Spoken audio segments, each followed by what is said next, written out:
अस्सलाम वालेकुम दोस्तों, वीडियो देखने से पहले हमारे इस चैनल को सब्सक्राइब कर लें और नीचे मौजूद बेल आइकन को जरूर क्लिक कर लें ताकि हमारी वीडियोस बाकायदगी से आपके पास पहुंचती रहें।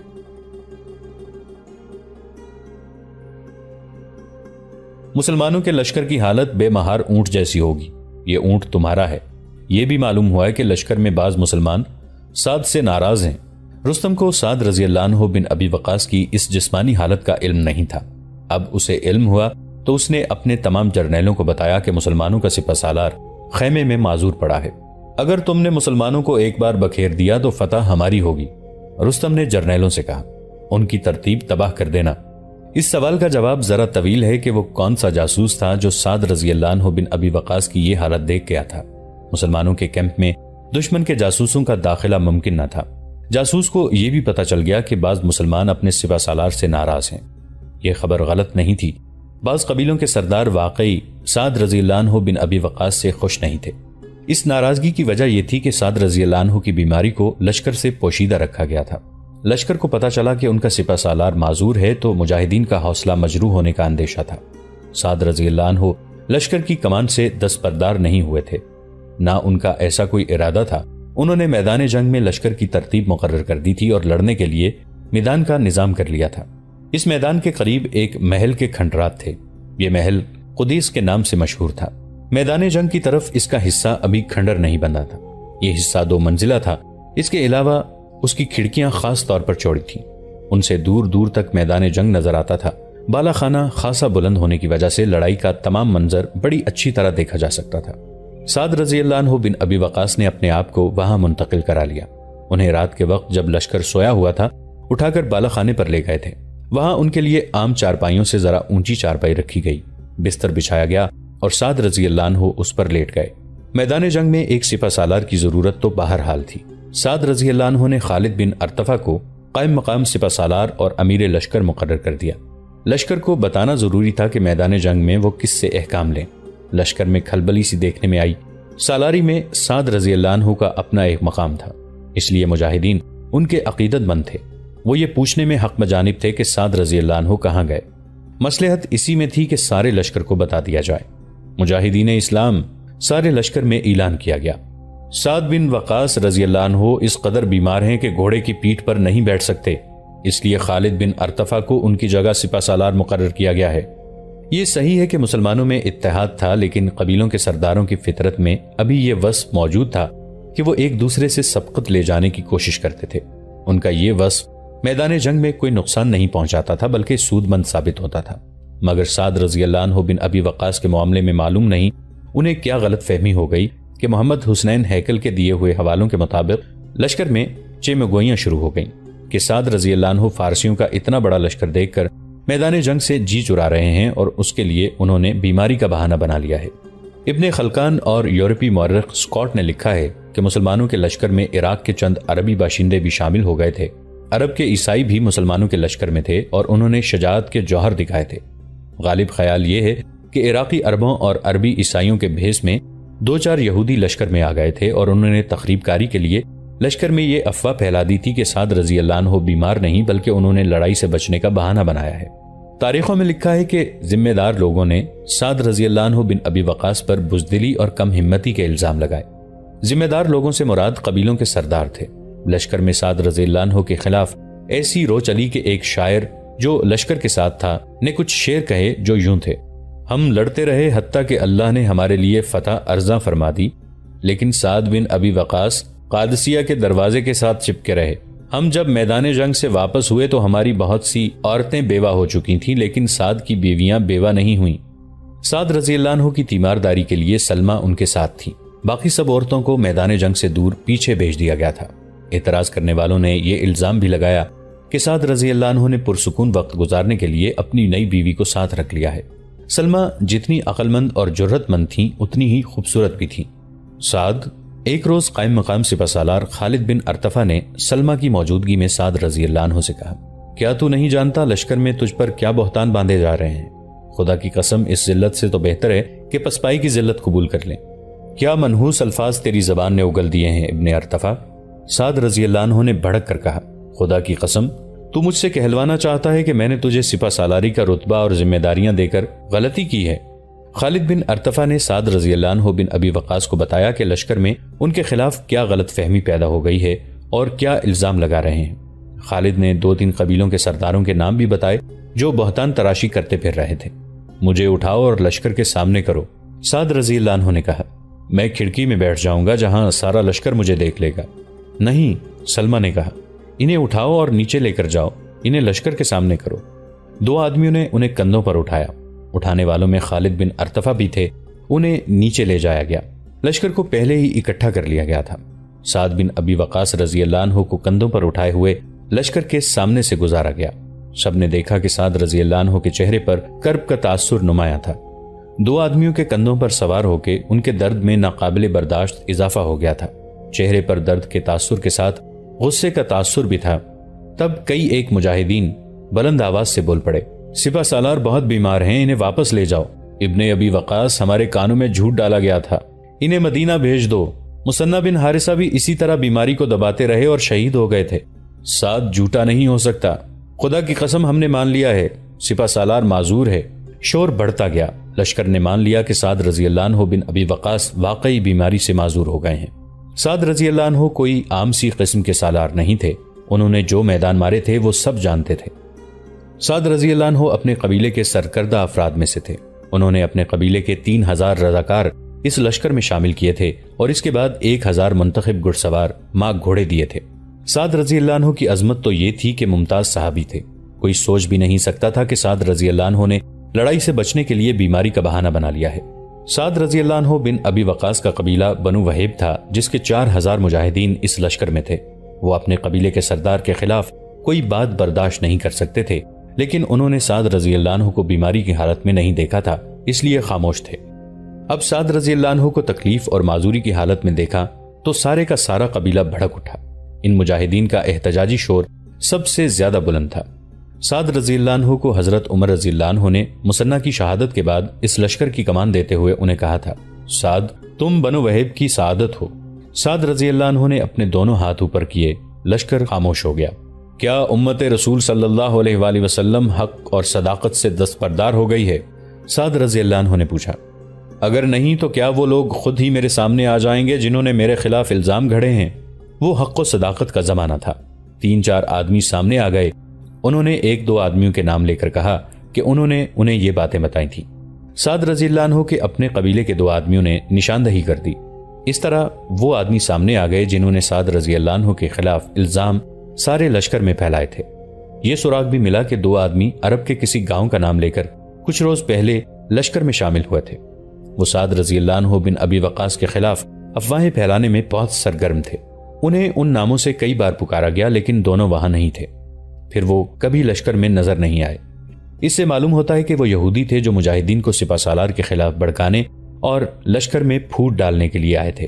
وہ تو اپنا کام کر کے چلے گئے، لیکن سعد رضی اللہ عنہ بن ابی وقاص نے ان کو بخشنے پر آمادہ نہیں تھے۔ انہیں 2 آدمیوں نے بہت دیر سے کندھوں پر اٹھا رکھا تھا۔ سعد رضی اللہ عنہ نے 2 اور آدمیوں سے کہا کہ وہ انہیں کندھوں پر اٹھا لیں۔ ان کے حکم کی تعمیل ہوئی تو وہ ان چند ایک آدمیوں سے مخاطب ہوئے جنہوں نے سب سے زیادہ افواہیں پھیلائی تھیں۔ خدا کی قسم تم خوش قسمت ہو کہ میدان جنگ میں ہو۔ سعد رضی اللہ عنہ نے کہا، اگر دشمن ہمارے مقابل نہ ہوتا تو میں تمہیں عبرتناک سزا دیتا۔ تمہارا جرم یہ نہیں کہ تم نے مجھے بدنام کیا ہے، میں تم سے برتر نہیں ہوں، تم سے ہی ہوں، تم میں سے ہی ہوں۔ تمہارا جرم یہ ہے کہ تم نے سپہ سالار پر بے بنیاد الزام لگا کر لشکر میں بے دلی پھیلائی۔ تم نے لشکر کو دشمن کی طرف سے غافل کیا اور پھر تم نے اپنے لشکر کو اتنا مشتعل کیا کہ سپہ سالار کے خلاف لشکر باغی ہو سکتا تھا۔ اگر میرے خلاف یہ الزامات کسی نامعلوم آدمی نے گھڑے تھے تو اسے پکڑ کر میرے پاس لاتے۔ سعد رضی اللہ عنہ نے اپنے قائم مقام سپہ سالار کی طرف دیکھا اور بولے، ان سب کو اس محل میں قید کر دیا جائے۔ تقریباً تمام مورخوں نے یہ واقعہ تفصیل سے لکھا ہے اور یہ بھی لکھا ہے کہ ان آدمیوں کا جرم جس طرح سعد بن ابی وقاص رضی اللہ عنہ نے بیان کیا ہے اتنا سنگین تھا کہ کسی اور قوم کا سپہ سالار ہوتا تو ان تمام کو سزائے موت دے دیتا۔ سعد رضی اللہ عنہ نے انہیں معمولی سزا دی۔ قید ہونے والوں میں عرب کا ایک مشہور شاعر ابو الحجن ثقفی بھی تھا جو قلم کا ہی نہیں تلوار کا بھی دھنی تھا۔ اس نے جتنی شہرت شعر و شاعری میں پائی تھی اس سے زیادہ شہرت اسے بہادری میں ملی تھی۔ اسے بھی سپہ سالار کے خلاف بے بنیاد افواہیں پھیلانے کے جرم میں قید میں ڈال دیا گیا تھا۔ ابو الحجن ثقفی میں خرابی یہ تھی کہ وہ شراب پیتا تھا۔ وہ شراب پینے کے جرم میں قید کی سزا بھگت چکا تھا۔ جب اسے پتہ چلا کہ عراق کے محاذ پر فارسیوں کے خلاف مجاہدین جا رہے ہیں تو وہ اس میں شامل ہو کر محاذ پر چلا گیا تھا۔ یہ اشعار جو پہلے بیان ہو چکے ہیں اسی کے تھے کہ جب ہم واپس ہوئے تو ہماری کئی عورتیں بیوہ ہو چکی تھیں، سعد کی بیویاں بیوہ نہیں ہوئیں۔ ان قیدیوں کو بیڑیاں ڈال دی گئی تھیں۔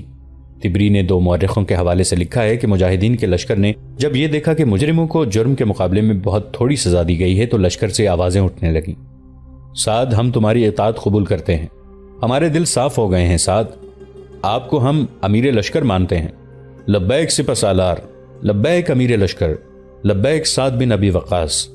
خدا کی قسم یہ الگ تھلگ آواز بنو بجیلہ کے سردار جریر بن عبداللہ کی تھی۔ میں نے رسول اللہ صلی اللہ علیہ وآلہ وسلم کی بیعت کر کے عہد کیا تھا کہ ہر اس شخص کی اطاعت کروں گا جسے اللہ صاحب علم و عمل بنائے گا، خواہ وہ حبشی غلام ہی کیوں نہ ہو۔ میں اپنے پورے قبیلے کے ساتھ سعد بن ابی وقاص کی اطاعت قبول کرتا ہوں۔ میں نے خالد بن ارطفہ کو اپنا قائم مقام سپہ سالار مقرر کیا ہے۔